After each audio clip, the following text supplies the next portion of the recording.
All right, guys, we're back on Southeastern 16. Max Barr joins an SEC basketball Thursday, not Wednesday, Max. Thursday, because, well, we were already talking SEC basketball earlier in the week after Bruce Pearl's retirement at Auburn. So we decided to hold off an extra day. Many of you guys still watching that one that we discussed when that happened. So I'm sure we'll mention a few more things here from you guys talking about the fallout from Bruce Pearl retiring, Stephen Pearl taking over.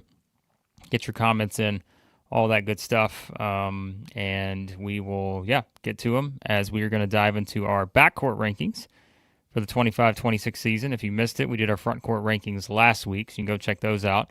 And I know you guys had plenty of opinions on those, Max. Backcourt, which, as you and I talked, a bit more difficult in the front court to rank. Ooh. And don't forget, too, we've got our non-conference game of the week. Sorry, folks, if you're not a Kentucky fan, we're heading back to the Cats because this is one of a gazillion big non-conference games they've got. Kentucky and the Zags, Max, our featured non-conference preview of the week. Haven't talked about the Zags too much this offseason, Blake. I'm excited to talk about the Zags a little bit. Got me digging into the Zags roster. I had to make a new graphic. I hadn't had their depth chart played out, so that's going to be a nice, exciting conversation. But you're right. Front court rankings, you get a few that it's tough to decide between. But, man, you do these exercises sometimes not really knowing how difficult or how easy it's going to be going into it. These backcourt rankings, folks, I tell you, you try it out. Try to get a top 5 in your head right now. It is tough to separate some of these backcourts. At the top, Blake, there's a lot of talent. All right, we're going to jump into it. By the way, you can tell here we started a goal. So YouTube allows us to do a super chat goal, Max. Did you know that? So nice. People have been asking for a little Sanders logistics, Sanders moving. And so if we can reach our super chat goal, all we need is 5 super chats in 1 hour, Max. 5. I mean, that's like, come on. That's like asking Josh Hubbard, go shoot a 3. He get 5 attempts in 30 seconds. You kidding me? So, come on. 5 super chats. I'll give you a nice, fun read from our friends at Sanders Moving. Of course, we are presented by FanDuel. No FanDuel odds on the rankings for our backcourt rankings, but we're going to get into it. And let's just pull this up. Sam's comment from earlier. Yeah. Sam says, I look forward to Lovell having 11 honorable mentions in his top 5. Well, it's interesting that you say 11 there, my friend Sam Smith, because Max and I were talking yesterday as we were trying to compile our rankings. And I said, Max, I've narrowed this down to a top 11. And that was the exact number I said. It was like, hey, I think we've got 11. And I got to figure out a top 5 from there. And it was not easy to do, Max, because like we mentioned, I think it was just sort of more difficult than the front court, which feels like it was a bit more, kind of spelt out for you. We knew Florida, with what they have returning. We've talked a lot about, the others as well, Kentucky, Tennessee, and so forth. But man, this guard group is tough to rank, and I'll let you give your thoughts on the discussion because we had this before we recorded, but it's like, I think this is, how do you decide? Are you valuing depth or are you valuing a star, right? Because there are some of these teams that I think have standout first-team All-SEC type guys potentially, but do they have the depth of, let's say, a team that may have 2 all second-team SEC guys, a third-team SEC guy, and it's like, which do you choose? And I think that's going to be interesting to see in our rankings. That's what made it so tough. That's what made it so tough. But we got to start somewhere. And you said you had 11 listed? Well, yeah, I mean, that was like, when I got to my short list, I ended up getting to 11. Now, I started with like 12 or 13, but I managed to cut a team or 2 off there. But so narrowing down my honorable mention was brutal.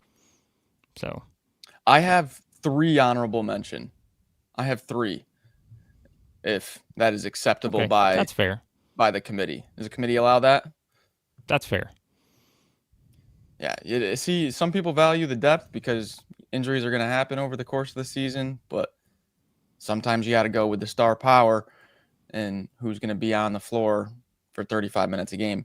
Speaking of who's going to be doing that, Ant Robinson is going to be doing that for the Missouri Tigers, and I have them as an honorable mention. I think that the depth might be where it gets them just a little bit. Last year, where you're talking about bringing off Tamar Bates off the bench. You got Marquise Warwick, who scored 1 million points in his career. You've got some really solid depth in the backcourt on last year's squad.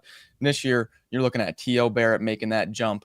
Is Jaden Stone going to be what he was pre-injury? And Sebastian Mack coming over from McCronen's squad. So it's a little bit more question on the depth, but man, Blake, it really doesn't get much better than Anthony Robinson when you're talking about point guards in the league. Yep, I've got Missouri on my honorable mention as well.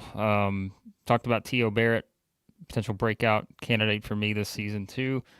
And I think when you're led by Ant Robinson, how many times we bring him up last year? Like every time we do, like, hey, here's the advanced analytics, always in the top 10 when it came to like overall player ratings and that kind of stuff. And so, yeah, and so to me, the combination of those guys and bringing in Sebastian Mack, I think is going to be an interesting addition for them. And so, yeah, I like just the Ant Robinson factor to me really helps, I think, put Missouri into this category. So, yeah, they were also on my honorable mention.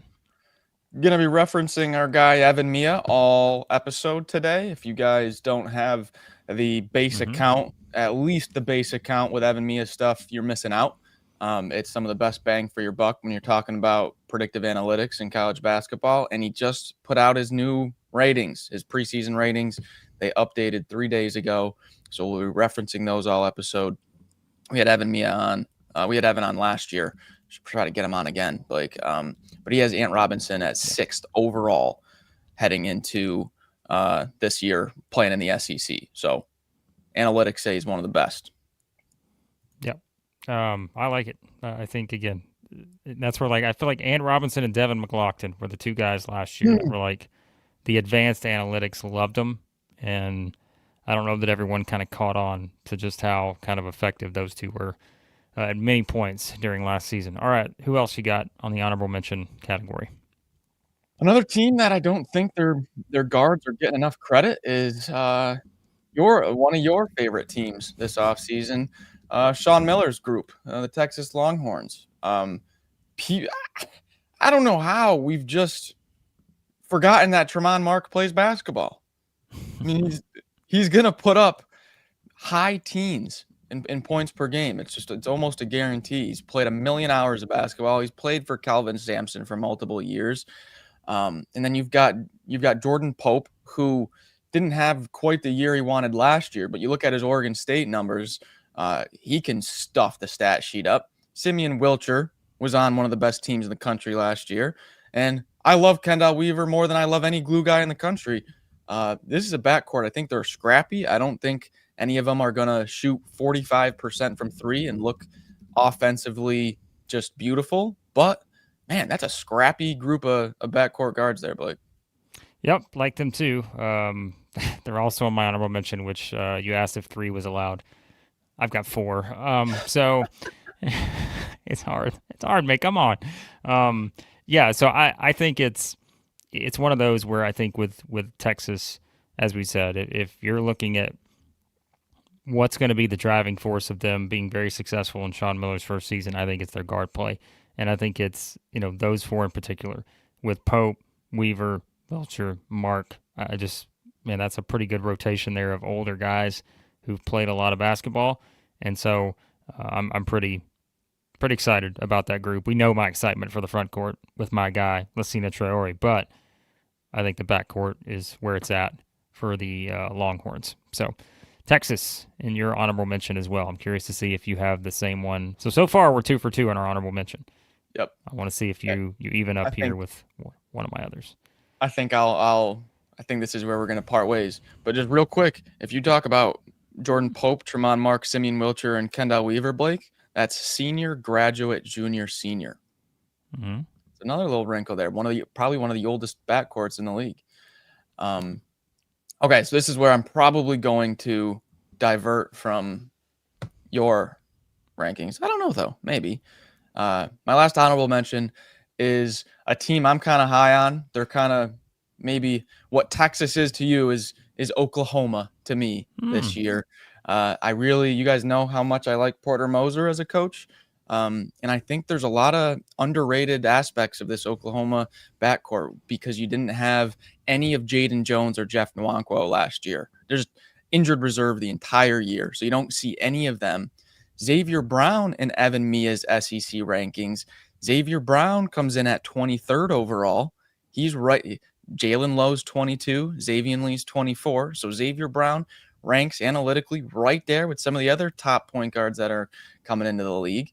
And then you bring in Nigel Pack, who I know he's had some injuries and he may not be his former self, but there is a chance that he could revert back to those Miami shooting numbers and put up close to 100 threes. And I love Dayton Forsyth. How do you not love Dayton Forsyth? So Oklahoma's kind of my sleeper, my favorite little unexpected backcourt. All right, so I don't have that one on my list, but I will tell you one of my teams that I do have on the honorable mention list here. And actually, Max, my honorable mention list may have just expanded by one because I just realized there was another team I forgot to put on. I was like, wait a second, where'd that team go? All right, I'm going to give you my version of Oklahoma for you, and that's Texas A&M because I'm looking at the Aggies right now, and I look at the overall depth here that I think they have. Jakari Lane, Pop Isaacs, Ryland Griffin. Keep going down the list. I think they're going to, and because I think they are going to be a guard team in terms of how they want to play, I think that's a group we cannot overlook at all. So I think A&M I would put on this list. I don't know if a lot of people would necessarily put them in their top 5, but I could see them being just outside of it. Because I think, again, when you're talking about the minutes played and all that, between maybe just that starting trio of guys, on the perimeter, I think A&M's got a pretty good setup heading into this first season in buckyball.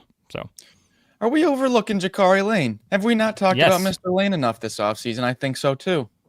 I averaged 17, 18 points a game last year. So you put him next to a high volume guy in Pop Isaacs also. Yeah. I kind of like that. I kind of like that pairing. You go senior, grad, senior if you're talking Jakari Lane, Pop Isaacs, Ryland Griffin. I don't think we're talking about Mr. Lane enough. Well, look, he played at North Alabama. Obviously, it's a step up in competition, but the guy was 71 of 175 from 3, shot 41% from 3 last year. So I think the value he can bring there, also just as a point guard, and then you're getting Pop Isaacs, another guy who can absolutely, do a lot of things scoring-wise. That's a great start. And again, let's not forget Ryland Griffin. This guy has played some basketball, meaningful basketball, a lot of it. So I think A&M I put on that list. All right, you ready for the other however many I've got at this point? I have a feeling I know where you're going to go, but I'm not sure. All right, so let's talk about one team here because I want to know where you have this team. And I'm about to either run some people off or where do you have Auburn? I have not mentioned them yet, but they are above somewhere. Okay. All right. I don't have them in my top 5. Okay. That is valid. And it's not because of the Bruce Pearl thing. To me, again, remember the question we had about valuing overall depth versus one top tier star.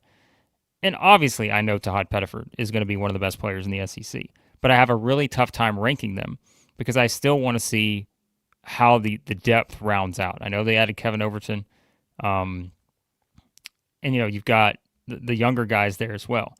But I think I'm just more curious about Auburn. So this is not like me saying, all right, Auburn, Bruce Pearl's gone. I'm just going to all of a sudden drop them to 14th in my backcourt rankings.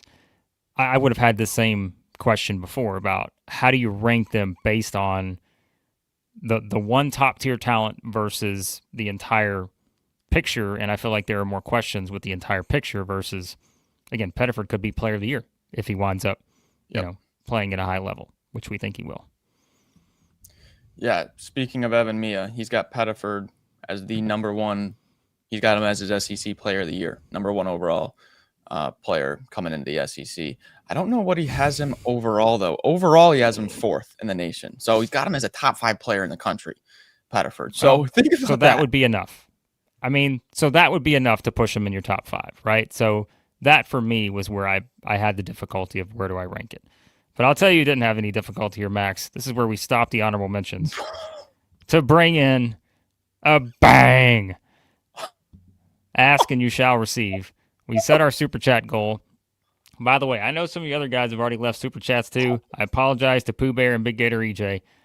But the $99.99, $100 smackaroo right here on the super chat from Daniel. When Kentucky wins the SEC regular season title and SEC tournament, I expect you both to shave your heads in honor of Mark Pope.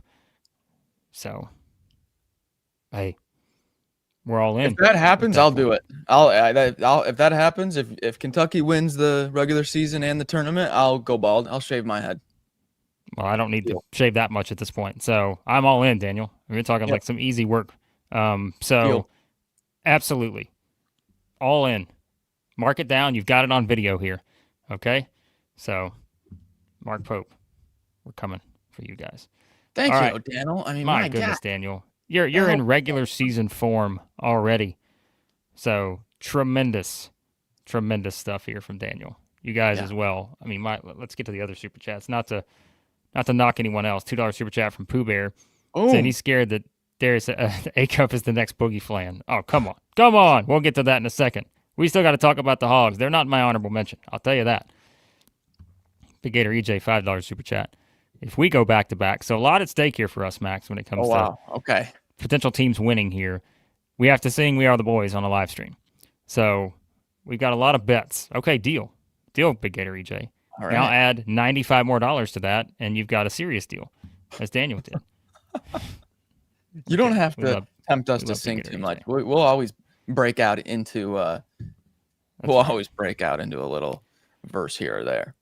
All right, my goodness, Daniel, $100 super chat. We're 3 super chats in here. We got 45 minutes to go. I think a Sanders Reed's coming, folks. Just 2 more super chats. All we need at this point. All right. I'm still on my honorable mention from what I remember. All right. So I'm curious I know you have this team ranked, but what I'm now trying to figure out is because you have this team ranked. I might not. You might not. So now I'm having to think about this. All right. So this is kind of a similar one to Auburn for me. I have Tennessee honorable mention. That's going to be lower than you have them, and I just think again. No, I don't have Tennessee. Oh, okay. So, and let me ask you reasoning. It's probably the same I have them in the honorable mention. Jacoby Gillespie, and then there are questions, right? Lots of questions. There's really not one. It's just you don't know what you're going to get outside of him completely. You know, you saw what Amari Abram could do a little bit last year, but this is definitely a step up in competition. Last time he was in the SEC, we know what those numbers were like. Obviously, he's improved, but still, you don't have like that level of trust. The international guys, who knows? Who knows with Bishop Boswell, with Henderson? A lot of questions for me. All right, so that was a little bit of a surprise. Okay, so now we've made it to our top 5, 20 minutes in. Nice. So, before we get into it, folks, let's quickly tell you about our friends at GameTime Sidekicks. Because, as we keep telling you, the absolute best of the best. I got the cup right here. Maybe you'll see some of the teams represented in our top 5. I can see a couple right there together, actually. Check it out. The Gator always gets top priority on the GameTime Sidekicks cups right now as the defending national champion. And so, GameTime Sidekicks, as you know, officially licensed stainless steel drinkware, all SEC schools, every single one of them. Over 350 more universities as well. They got stainless steel sippy cups, tumblers, 40-ounce bottles, shaker cups. SE16 for 20% off over at our friends at GameTime Sidekicks. And remember, folks, it's not just super chats that help us out. It's you supporting our proud sponsors, all these guys that we're going to mention. So it's going to be tremendous stuff this season. We're all going to have our GameTime Sidekicks cups just out here showing them off to the world. And whether you agree with our rankings, don't agree with our rankings, there's one person who always stays neutral, and that is our friends at Game Time Sidekicks. They believe in you. They believe in us here at Southeastern 16, and we appreciate all their support. Remember, SE16, 20% off, GameTimeSidekicks.com. Link in the chat there as well. All right. Oh, Bill, $5 super chat. Blake knows why I'm here. Sanders. Yep. Cats by 90. We're one away from a Sanders read, folks. Are you kidding me? One super chat in 40 minutes? Give me a challenge. You guys know what to do. All right. Top 5, Max. Here we go. Top 5. You mentioned them already. This is where I've got Auburn. I could not have them. I could not have them with Todd Pettiford. I know. Maybe you get an unexpected season from one of Magwood or Bashir. That does, it contributes a little bit more than expected. I know we're gonna see Bashir fire it from outside early and often, but maybe he's a little bit more involved than we thought or something. Overton, saw him played a ton at Texas Tech last year, so a little bit one of those star power ones. Not as much depth as I would like, but Tahad's gonna be as good as they get next year when it comes to point guards. All right. So this is where I'm curious because I know Big Gator EJ's here, and I think he's going to wonder, is this where I'm going to put the Gators? I'll tell you the two teams I had a hard time with Max, and that's where I decided to rank these two teams. The Florida Gators and the Vanderbilt Commodores. I was wondering when you were going to get to them. These are the next two on my list. Ultimately, I settled on putting Vanderbilt at 5, Florida at 4. But I tell you, this is, again, one where I'm looking at it and I'm like, Boogie Flang could be the SEC Player of the Year, best case scenario. Xavier Lee, we keep saying, I don't know why people are sleeping on this guy. He's going to be, I think, great for this Florida team. Do I think they have the depth they had last year at guard? No, I don't. But I also think they've got some of, the younger guys who can make a significant jump here too. And so, I wind up putting Vandy at 5, but guys, I'm just telling you. I go down this list of guards for Vanderbilt, and the combined unit, this is where I think our discussion was earlier. The combined group of Tyler Nickel, Duke Miles, Frankie Collins, Tyler Tanner, Mike James. Who am I forgetting? There's probably someone I'm forgetting. I mean, Max, that is a rock solid unit that I think is going to carry this team to 20-something plus wins this season. And so I think I may have them too low, to be honest with you. I feel bad because I didn't have Vanderbilt at all. But for me, it was Vanderbilt. I love their depth, but I think I just valued the star power a lot more than depth because Vanderbilt, like you said, there's no drop off, right? You go from Frankie Collins to Tyler Tanner. Okay. You go from Tyler Harris to Mike James or Duke Miles to Tyler Nickel or mix and match them any way you want. Okay. It's going to be a fantastic level of play all the way around, but they don't have a Tahad Pettiford, one of those top guys. Their top guy, McLaughlin, more of a front court guy. So I feel bad because I love the front court. Absolutely. I think the front court's fantastic. I think the backcourt is a great group, but I guess I just valued the star power a little bit more. Still like the Vandy backcourt. Are you telling me we're allowed to have differing opinions here? Are you kidding me? So we got some different opinions on these. So, by the way, Big Gator EJ, unsubscribe for under 10 seconds. Complicated relationship he has here with Southeastern 16 when I put the Gators at 4. But there you go. So, again, I have Florida at 4. I mentioned kind of my reasoning for that. So, there you go. I mean, look, Alan's like, hey, Florida has to be better. Come on. Where would you rank them? There's my question to you, Alan. Because when I give you my top 3, I want you to give me the argument for why I should maybe put Florida ahead of the top 3 that are in my list. But we'll get there shortly. I want to see who Max has at number 4. Well, you didn't set me up great there because I have Florida at number 4. And for the same reason why. So here's why you could put them up, in my opinion. I think They're the only backcourt duo that's both in the top 25 of Evan Mia's SEC individual player rankings. Xavier Lee at 24, Boogie Fland at 11.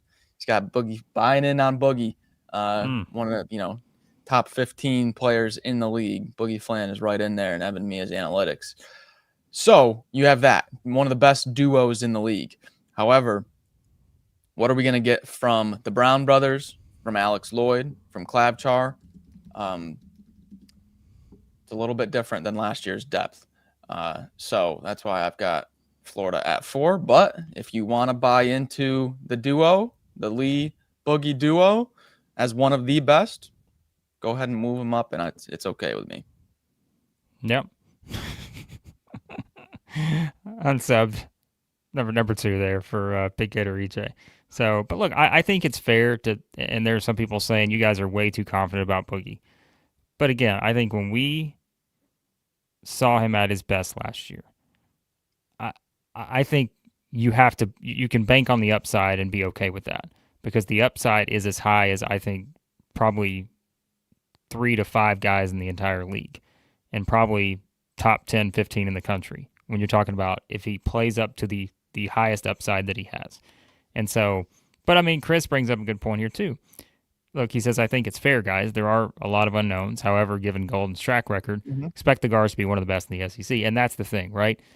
For people who have questioned Boogie, for people who question Xavier Lee, and they're trying to compare to Walter Clayton, Elijah Martin, those guys. I mean, it's just like, hey, it's going to look a little bit different.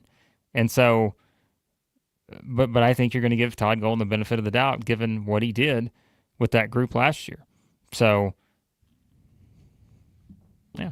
Yeah, I could easily rank them 3. I could easily. See, that's the thing, right? If they're 3 or 4 in our rankings, and you're talking about the best conference in the country, you've already got the best front court. If you've got a top 3 or top 4 backcourt,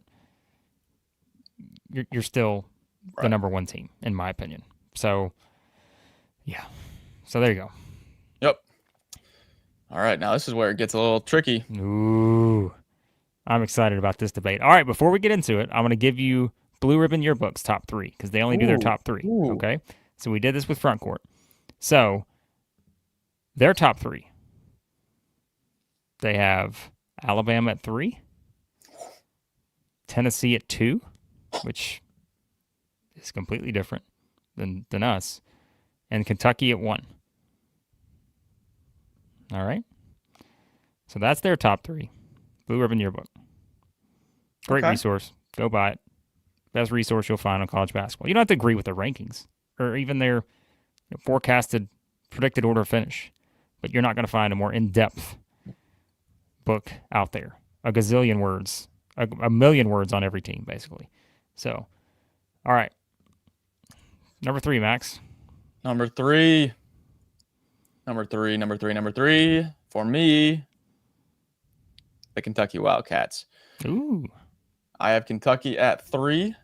I'm not worried about any of these off-season injuries affecting the season or conference play or anything, with like the Jalen Lowe groin and Otega Owe being in a boot.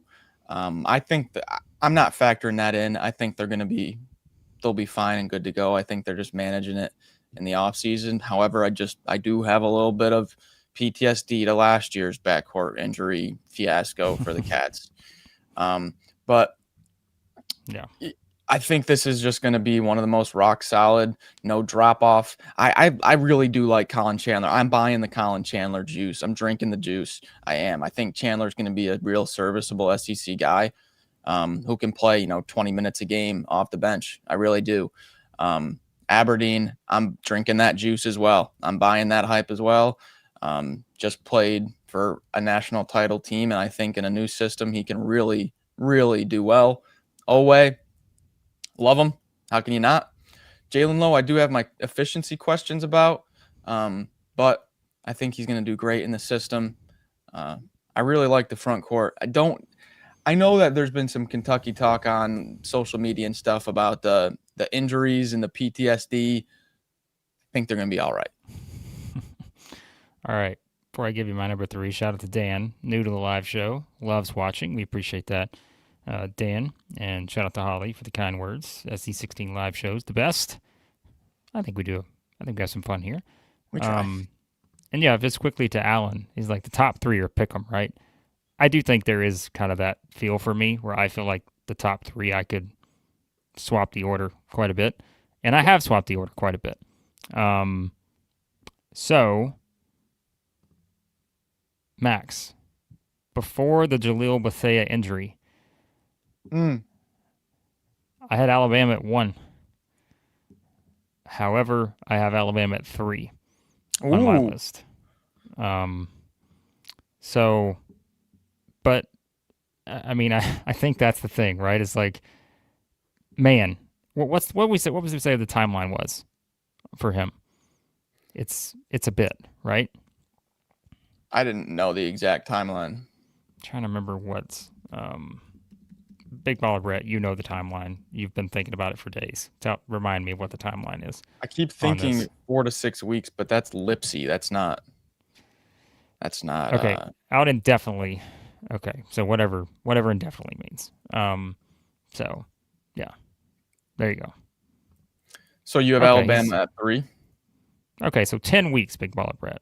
All right, that's a good timeline. I appreciate it. Oh, come on, Big Baller Brett says. He's only out until late November. All right. Appreciate that, Mike. Yeah, end of November. All right, so I've got Alabama at 3. Okay. I have Alabama. I mean, look, I know what they've got. They've got Philon. They've got Holloway. Latrell Wrightsell, if you want to talk about injury stuff and being a little bit nervous. Mm-hmm.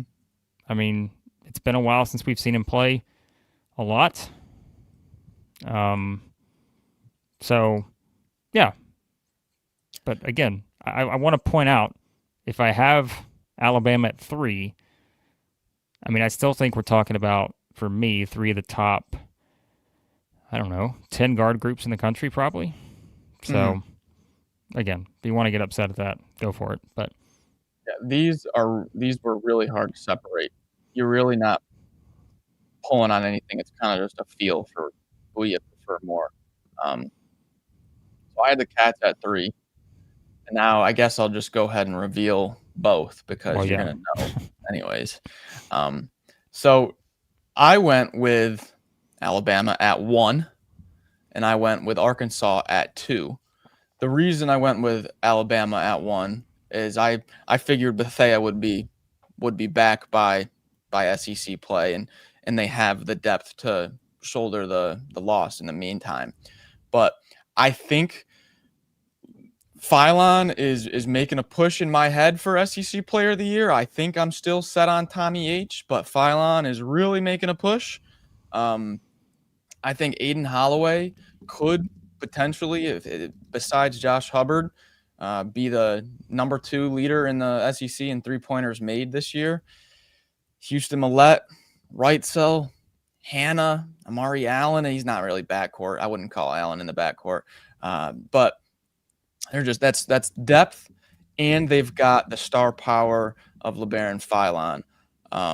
So I went with Alabama at 1, just because I think they've got a little bit more than Arkansas. Arkansas with Acuff, Wagner, Malik Thomas, Billy Richmond. If you want to throw Knox in there, it's hard with the perimeter players that can kind of play positionless if you want to, what you want to count them as. But Acuff and Thomas are extremely talented, but they are freshmen that we haven't seen, and it's not a 100% hit rate for high-rated freshmen to just automatically translate perfectly. So just slightly more question than with Alabama, but you can't go wrong with a backcourt like Arkansas's either. So I will just quickly go back to Alabama for a second. And so here were one of my things too, and that's why I said all it took was a minor injury, all things considered, for me to swap mine around, which, let's be honest, it's not the only time I swapped my rankings around. I swapped it around quite a bit during this process. But Bethea's injury, Wrightsell played 8 games last year. Millette played 6 games last year. And I think it's just like, hey, I know these guys are really good, and if there's one thing you can usually bank on, it's an Alabama backcourt. But I think with those questions, perhaps, and just seeing how the chemistry comes together with all those guys, and I also think it's fair to say there's no Mark Sears. And, you know, that means that it will look a little bit different in terms of how teams game plan around these guys. And like you're not just being able to be kind of the, not decoys, because I don't think that's the right word, but you know what I mean. Like, hey, you're the guy now, and you're the focus for the entire opposition. Versus, man, I mean, anytime Mark Sears was on the court, like you kind of knew how teams were going to try to defend. So again, not knocking Alabama, they're in my top 3, but those are just maybe a couple tiny things that separated it for me in the rankings. I also have, and I guess this is where I'll reveal it, right? This is where I can't win. I don't know why I went with this as the top 2, because either way, I'm not, I know how this goes. But I had Arkansas at 2. Because just like you, I mean, you mentioned, I think, and you and I feel like we asked this question yesterday. You were like, okay, who are you considering as a guard for Arkansas? And we were trying to figure out exactly who we put in that group, right? We're like, okay, we know it's Acuff, we know it's Wagner, we know it's Thomas. All right, are we putting Billy Richmond in there? Are we putting Carter Knox in there? Because if you're putting all those guys in there, then I'm like, I'm all in. Right. So, because I mentioned, I think Carter Knox is kind of your SEC Player of the Year level type guy too, if Arkansas winds up being a top 3 team. So that's kind of how I viewed it. And look, that's also a thing too, where you're banking on multiple freshmen to probably play 28 plus minutes a game. They're great though. I mean, they're outstanding freshmen. And so I don't really have many concerns there.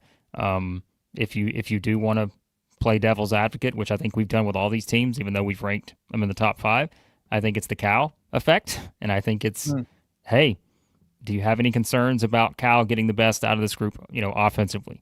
That's a fair question based on how they started last year. But nonetheless, I just think there's a lot of depth. There's a lot of talent for Arkansas. So I have them at 2. And yes, that means I have Kentucky at 1. They've got my preseason player of the year in the SEC, Otega Owe. They've got Jalen Lowe, who I still don't feel like people are talking about enough. Denzel Aberdeen, I think, is set for a breakout season. You said you're drinking the Colin Chandler juice. Yep. I'm all in on Colin Chandler. Jasper Johnson is a stud. And then I think this is where I put in Cam Williams. And I'm like, this guy's a guard. And I know he's 6'8". I don't know exactly where he's going to play, but like, he is a guard. And so the fact that I can add all that group right there together, what I think is, even if he's not the SEC Player of the Year, for most people, it may be our guy Tommy H. I'd put them as the top 2. At worst, a top 3 player in the SEC. I think you've got multiple other, maybe let's say a second team or third team all SEC guys just in the backcourt.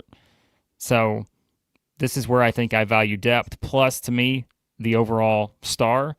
And I think they've got one of the best ones in the SEC in Owe. So I've got Kentucky at 1. Yeah, I think this is why the backcourt was so much harder than the front court, because you get to Kentucky, Arkansas, Alabama, and man, they all have some decent guys coming off the bench. They all have a first team, second team-ish sort of options there in the backcourt. It's those 3 for me, Kentucky, Arkansas, and Alabama.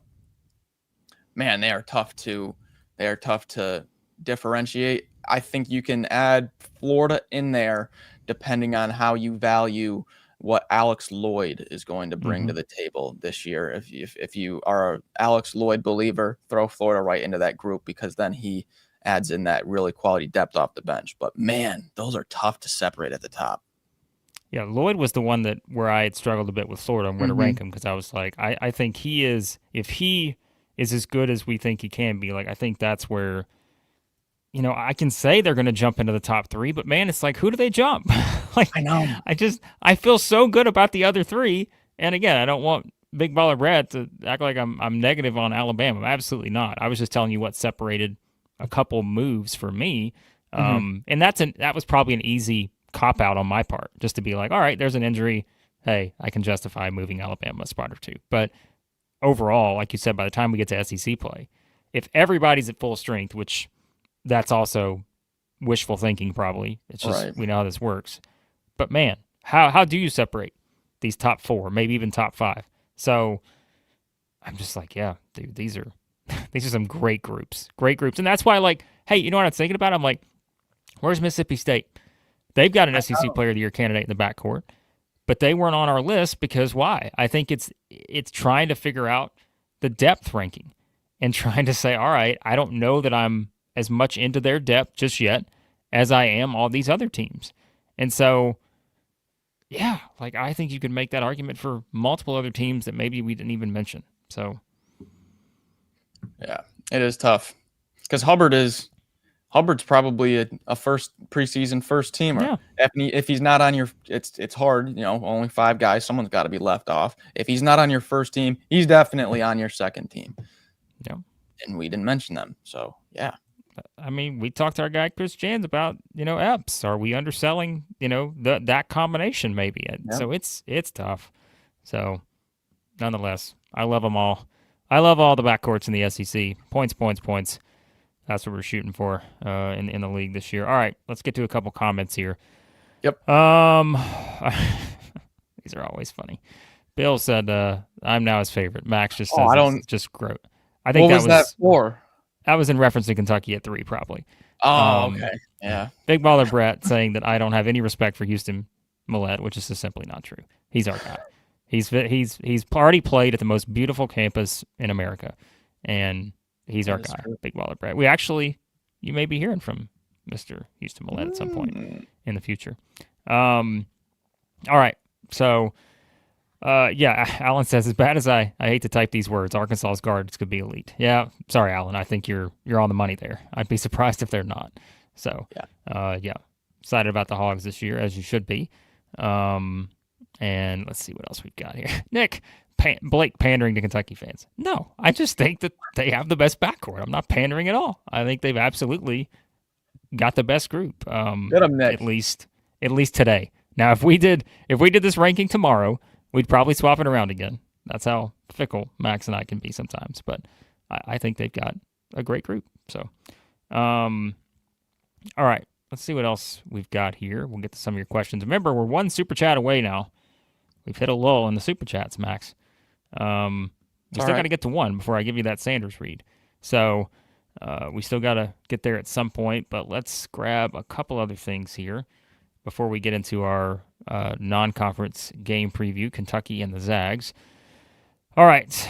Let's see what else we've got here, Max. So, by the way, Justin mentioned, how about that Vanderbilt recruiting class? Have you seen the class they're putting together? We talked about Missouri, who's now number 1 still, I think, in the 24/7 rankings. Let me see if that's been updated. Yeah, Missouri's still 1, but you know who's number 3 now, Max? The Commodores. If you haven't bought in to what Byington, there's only a few spots left on the train. Okay, Blake, the train is already leaving the station. You got to do a Polar Express run onto the train to get on the Vandy hype train. It's leaving the station, folks. Get on while you still have the chance. Yeah, so Vanderbilt now has 3 4-star commitments in their 2026 class. They picked up, what was the most recent one? That was it yesterday, right? It was Anthony Brown, who they got yesterday. So yeah, they've got 3 commitments. So now they are up to number 3 in the rankings for next year. As I mentioned, Missouri's 1, Florida State 2, Vanderbilt 3, Stanford 4, Georgia Tech 5. That's quite an interesting top 5. Right. So Alabama's at 6, by the way. So yeah, Commodores making some moves. So, and yeah, good point here. Tyler mentioned Missouri also number 1 in 2027. Yeah, because of course they are. They only have 3. I mean, doing some work, my guy Dennis Gates. So it doesn't stop. It doesn't. It never stops. So, all right. And I know Neo asked earlier, do we think Florida's the best front court in the SEC? So, yes, we do, and I will give you a link with thoughts on that. So if you guys missed it, as we said earlier, we did have our front court rankings last week. I'll put a link in the comments. You can go check that out after this one to get our front court rankings there. All right, one more, and then we'll get into our non-conference preview. Remember, still need 1 super chat to get a Sanders read. Jacob asks, is the SEC football or basketball more dominant? I think it's basketball at this point. It's hard to compare. You don't play as many games. All those kind of things. I think it's hard to compare the 2 sports, but when you have a league that's coming off of getting 14 teams in the NCAA tournament of your 16, I mean, and that's where it's like, Max, the limitations with the playoff. You can't get 14 SEC teams. They can't have all 14, playoff spots or anything if it expands. Right. Like, there are rules that limit that. And so, I don't know. It's kind of one of those things. So, Well, we're coming off of a national title. Can't get any more dominant than that. Yeah, come on. Who's gonna take the title from Ohio State? It's an SEC team. We'll talk next season. Yep. Right now, a little tough. So, all right. Are we ready? Before we jump into that, we got a couple more sponsors to tell you about. Our friends at ROKFORM, the world's strongest magnetic phone case, stronger than any of these backcourts we talked about, although they're strong. Extreme protection, super strong magnets, rock lock, secure mounting. September, the busiest month of the year, with the new iPhone release coming out. SEC 2.5 for 25% off over at ROKFORM. I will try to bring that logo up on that. Max already got it. What an absolute star this guy is. Rock lock. When it comes to ad read rankings and what is actually put into it, I think Max is number one in my book. So Max is already getting in on the action at ROKFORM, ROKFORM.com, SEC 2.5 for 25% off. Remember, you help us out by helping out our friends over at ROKFORM. And HOVI Dry Goods, your new favorite hat. Look no further than the HOVI hats for high-quality headwear, great fit, unique designs. They don't have every SEC team yet, folks, but they got a lot of good stuff over there. You can check them out. We've shown you some of the hats, Auburn, LSU, Vanderbilt, Tennessee, so forth. So check them out over there. A lot of fun stuff over there. I think Kentucky, one they're working on. Arkansas, maybe also. Don't quote me on that. But check it out. HOVIDryGoods.com, HOVI, drygoods.com. Bad Beat, B-A-D-B-E-A-T for 15% off. Bad Beat, Max. That's all you have to think about. Bad Beat. 15% off over at HOVI Dry Goods. All right. Wait a minute.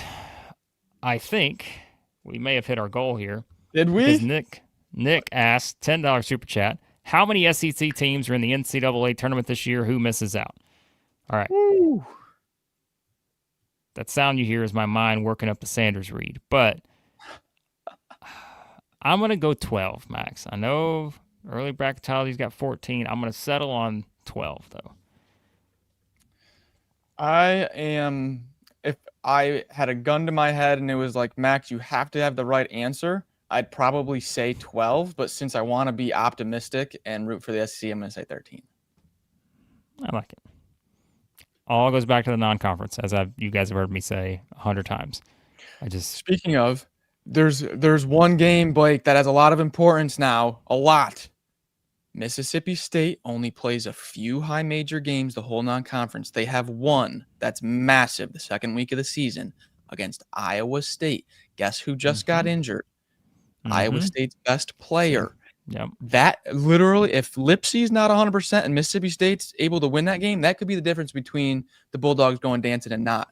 Huge development there for Mississippi State fans. Huge. We may talk about that game here at some point soon as part of our non-conference previews. So, big one. Write that down in your notes, folks. By the way, get your notebooks ready, all right? So, like, Max and I, we've already got our notebooks. It's a new season. We got to take notes every single show now. So, Max is going to throw you all kinds of notes. You need to be writing them down in your notebook. Max, this is how it used to be when you're playing basketball in high school. My coach gave us a notebook at the start of every season. The entire season encapsulated in that notebook. Every single note, every single thought we had throughout the run where we went undefeated that year. I'm just kidding. We lost some games. Still the 7th best free throw shooting team in the history of high school basketball in America, though. I'm proud of that. All right. Let's get to Kentucky and the Zags. This game may be decided by free throws. It might. But it's also going to be decided by star power because we got two great groups here of teams. The Cats, who we talked about a lot here in terms of our backcourt rankings. By the way, some of you guys left some comments. We'll get back to those shortly. Jeff, by the way, said, how's he 50 minutes late? Guess our bad habits rubbing off on him. Come on, Jeff. We've not been 50 minutes late.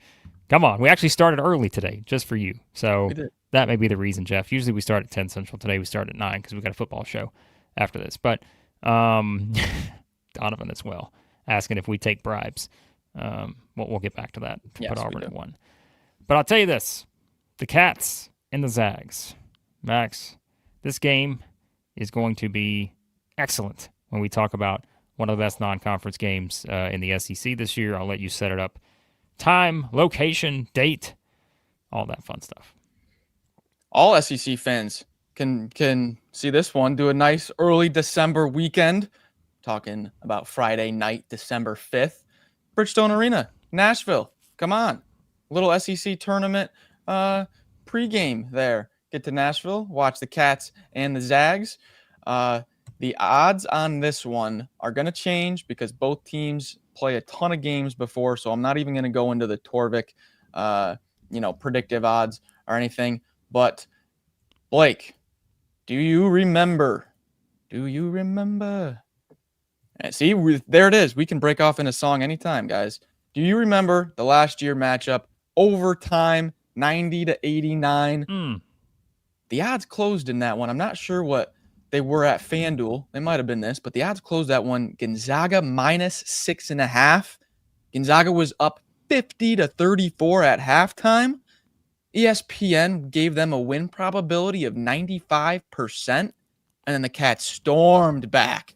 90-89 overtime victory last year. Could there be another thriller on our hands, Blake? Could we be in for another barn burner?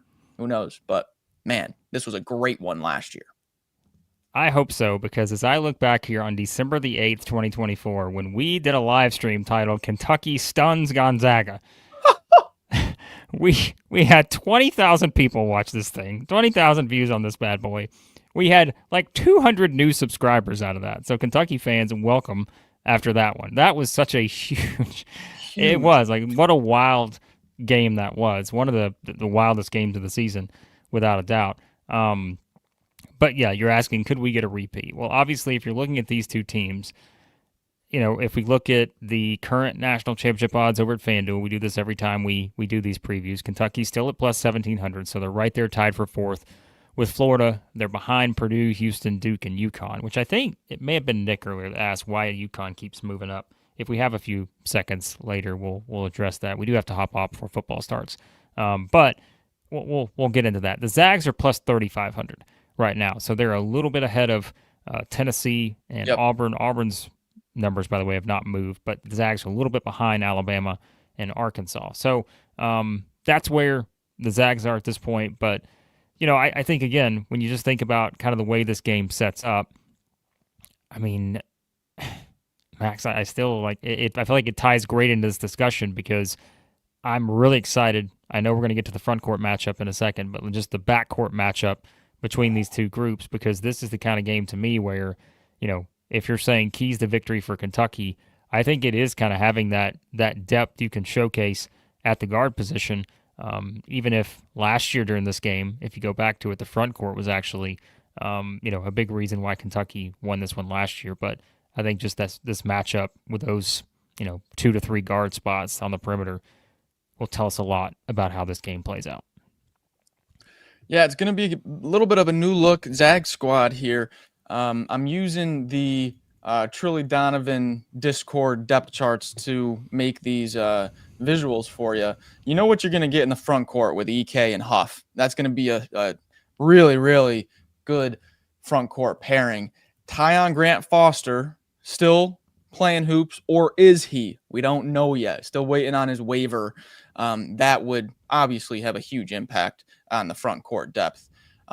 Steele Venters, former Eastern Washington legend, has been out for the past 2 years with injury. He is finally back. What level do we see from Venters after a full 2 years off? He would be kind of swapping in with Jalen Worley there at the 3 on the perimeter. And then you've got Mario Saint-Superi, a little international point guard that's going to be playing there at the 1 with ex-Patriot League Player of the Year. If you're not familiar with Braden Smith, it's because he didn't play last year, sat out the year. He's from Colgate, Player of the Year in the Patriot League. He's one of the best passers in the country. He's a classic. It's going to be like Nemhard Never Left with the creation and passing of Smith. So it's a different Gonzaga squad still have EK and Huff, but the backcourt, Blake, pretty much all new faces. So Blue Ribbon College Basketball Yearbook has Gonzaga at 23 in their preseason top 25, and I think, yeah, like you said, it's a new look group, and as always, doesn't matter who it is, you're gonna give Mark Few the benefit of the doubt when it comes to putting together, I think, a roster that's gonna have a chance to be pretty successful, just given the track record. And so, I mean, yeah, like to me, this is the kind of game where we talk about like the potential like breakout type guys on this Kentucky backcourt. And to me, that means we're talking like Denzel Aberdeen. Does he take that huge step forward? This can be the kind of, defining type game for him. Is this a Cam Williams game?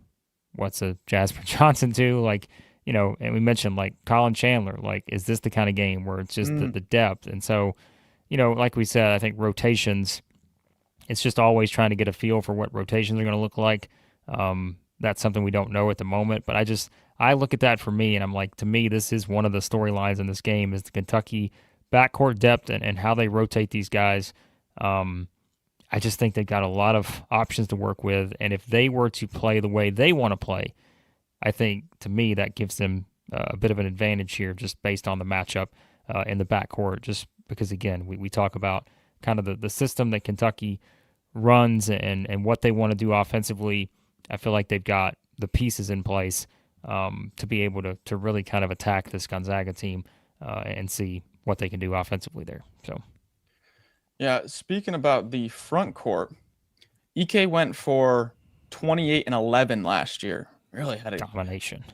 Really had a good game last year. Yeah. And when you're looking at Kentucky's big matchups before, they do have the exhibition against Purdue, where they'll see some great bigs, some of the best.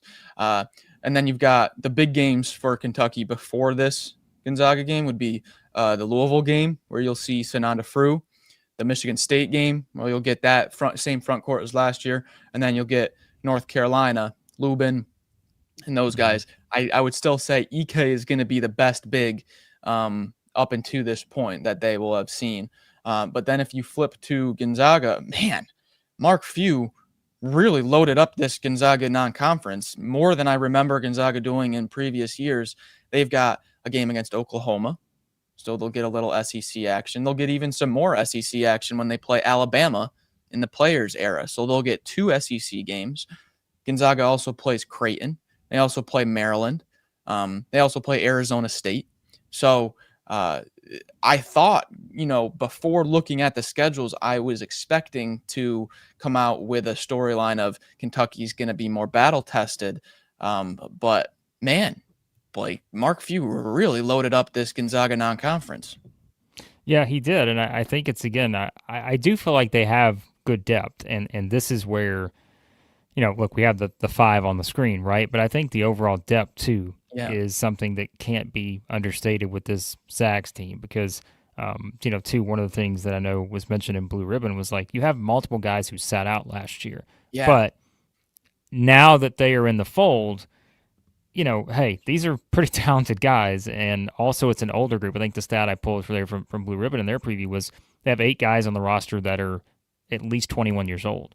And so, again, Kentucky's an older team, too. But, like, this is still a group that, like I said, I feel like whatever you want to call it, Max, the mystique of the Zags in recent years, right? It's like people have kind of changed their perception a little bit, maybe because, you can say, well, they're not a number 1 seed every single season or whatever. But, like, let's not kid ourselves. Like, this is still a team that, if you pull up the numbers, right?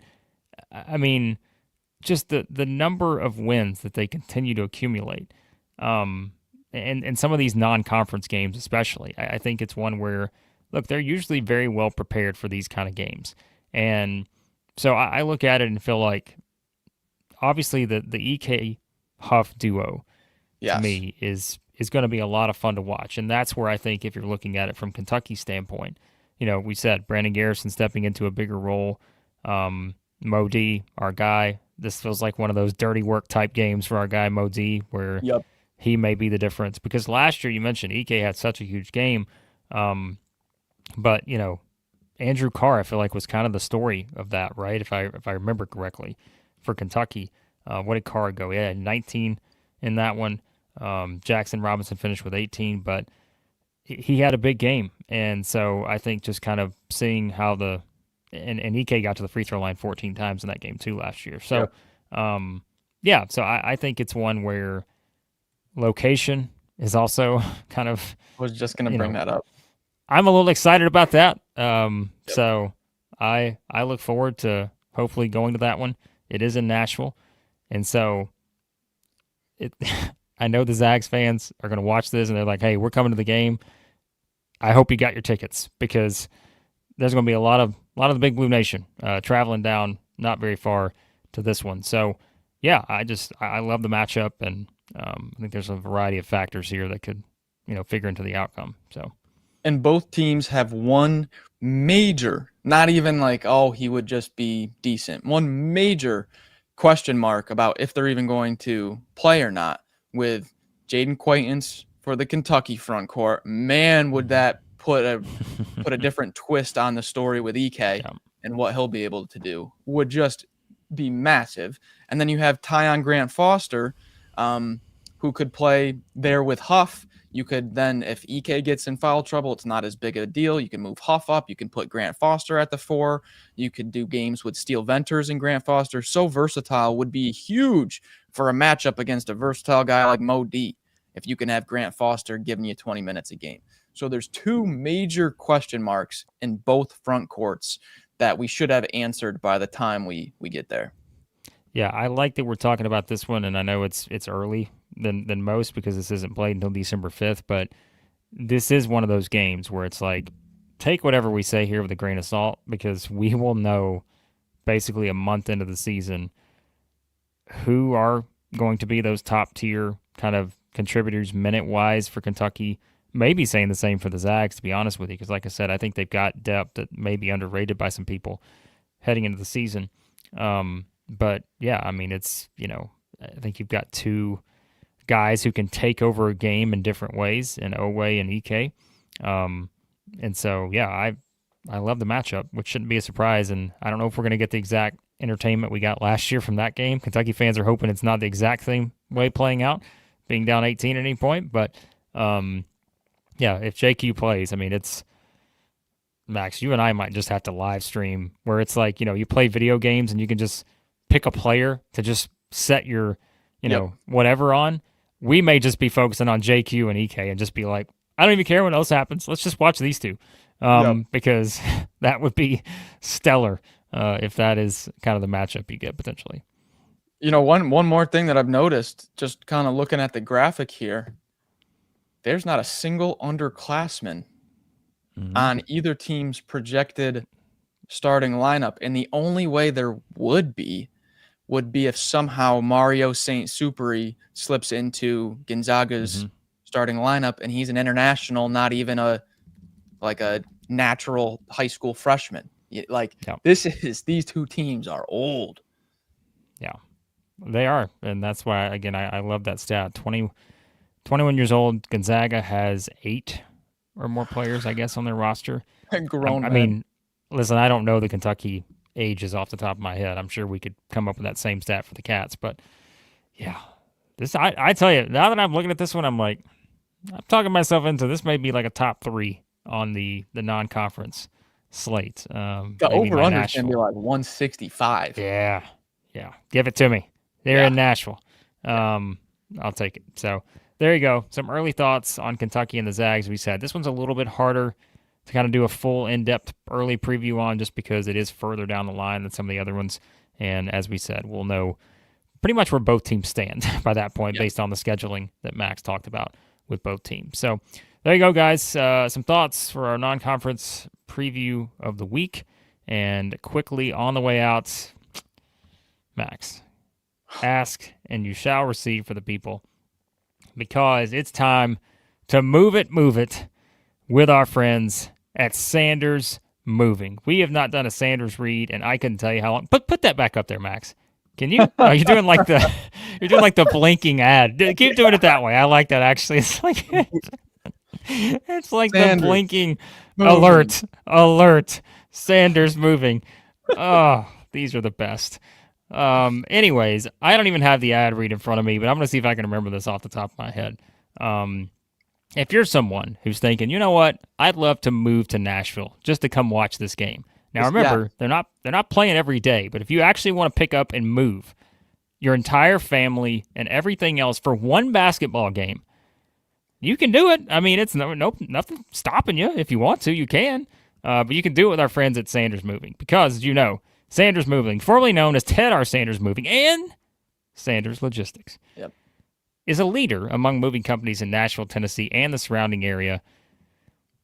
I know there's another part to this ad read, and I'm going to try to think of what it is. Their team of professional movers are focused on delivering, hold on, folks, efficient, hassle-free moving at an affordable price. Thank you, Holly, for the help on that one. And whether you're moving across town or across the country or to Nashville to watch Kentucky play the Zags or any other team that you have here, you can do it with our friends at Sanders Moving. Oh, big baller Brett jumping in to say that Stephen Pearl's going to need this in 2 years. You guys getting a little too carried away right now when it comes to this Sanders read. We did not say that. Sanders does not support that statement here at Southeastern 16. However, we do support our friends at Sanders Moving because, as we always say, they'll move your ass anywhere in the world. Actually, I don't think they do that. They'll move you across town or across the country. I don't think they're making frequent trips to the North Pole or anything like that, but they're the best. And so visit them at tedrsandersmoving.com. Wow. You want to talk about getting back into the excitement, the thrill, the jubilation, if you will, of a Sanders read? There's nothing like it, Max. Nothing can rival it. Not even one shining moment, to be honest with you. This may be eclipsing that at that point. You could use the Vitches with Big Gator EJs. Move, Yelovich. Get out the way. Oh, keep going. Come on. Yeah, right? Come on. We could. All right. There's something to that. We've gone off Bill the says, rails. watch out for the language. It's a family show. Bill, listen, the family show went out the door many, many moons ago. This is no longer a family show. I would not advise your family to listen to this in any way. But Sanders Worldwide coming soon, as Holly says. So the nostalgia is real. Tell you what else is real. Everything we're doing here at Southeastern 16. Check out all of our stuff, folks. Mixtape Max coming soon, perhaps this season. Yep. That may be something we get. But SEC football, if you're still into that, which I know probably some of our top fan bases here have checked out completely by week 5. But if you are into that, you can, of course, check out our SEC football coverage this week. A lot of big games, probably biggest weekend of the year, to be honest with you, for SEC football. So check it all out there, and all the predictions, previews. The guys are going live in 5 minutes, actually. 5 to 10 minutes, they're going live. Chris and Jay give you another preview of SEC football. And, a lot of fun stuff here at the channel. So check it out. All of our backlog stuff from the summer, from SEC basketball, lots of preview stuff to get you ready. And coming soon, Blake's Vitches shirt, perhaps to the all. By the way, we've forgotten to give out the link here. Let's get back to it. If you want to buy some merch, don't forget, merch still available. Merch still available here, se16.printify.me, se16.printify.me. Go get your Southeastern 16 merch, perhaps the Vitches, all kinds of stuff coming soon. So, all right. We're out of here. Southeastern 16, presented by FanDuel. We always appreciate you guys. We hit our Super Chat goal. Thanks to Daniel, everyone else, for helping us get there to get to the Sanders read. And, we're back with a lot more fun stuff here as Max, and we do this next time? Like, October? October will be the calendar? It's right there. It is. We play right games there. in November. It's right there. All right. We appreciate you guys. We'll talk to you soon. Southeastern 16.